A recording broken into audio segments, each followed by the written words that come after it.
C'est le Conservatoire national des arts et métiers qui nous accueille aujourd'hui, pas pour de la recherche, pas pour une formation, pas pour des études, mais pour le tournage d'un téléfilm un peu particulier. Si vous avez toujours rêvé de découvrir les coulisses d'un téléfilm, eh bien ça tombe bien parce qu'aujourd'hui, l'équipe de tournage de la série policière Empreinte criminelle nous accueille pour nous faire découvrir l'envers du décor. Ça, c'est une exclusivité pour Vivement Dimanche prochain. Mais qu'est-ce qui vous est arrivé là? Vous avez vu ça? Regardez. C'est pas joli. Regardez comment on est traité sur France 2. Vous avez vu ça?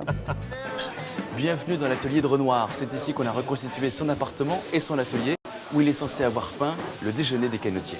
L'intrigue tourne autour de personnages immortalisés par deux peintres impressionnistes, Renoir et Toulouse-Lautrec. Le vernis de leur toile craque pour laisser échapper ces personnages qui vont vivre une aventure bien singulière. Ça y est, j'ai presque fini mon travail. Les personnages ont repris place dans le tableau et ils s'animeront bientôt pour vous sur France 2.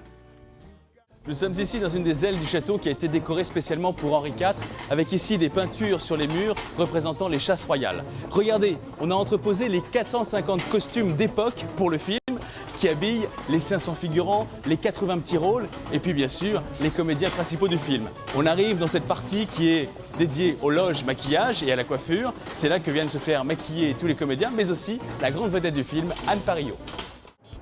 C'est fou, hein? Ça y est, on vient de tourner la scène où Charlotte de Turckheim a marié sa fille et maintenant on change de lieu, on passe à un autre décor, le château de la Sauzée. On est arrivé au château et toute l'équipe de décoration prépare le banquet de la noce de ce soir. Les comédiens vont arriver tout à l'heure et ils pourront s'installer. Regardez le souci du détail, on s'y croirait.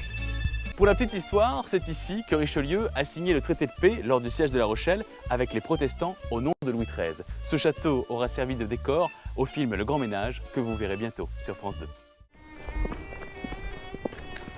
Si la télévision avait existé du temps de Madame de Sévigné, elle aurait sûrement écrit ceci. Ne manquez pas prochainement le téléfilm événement La Marquise des Ombres sur France 2.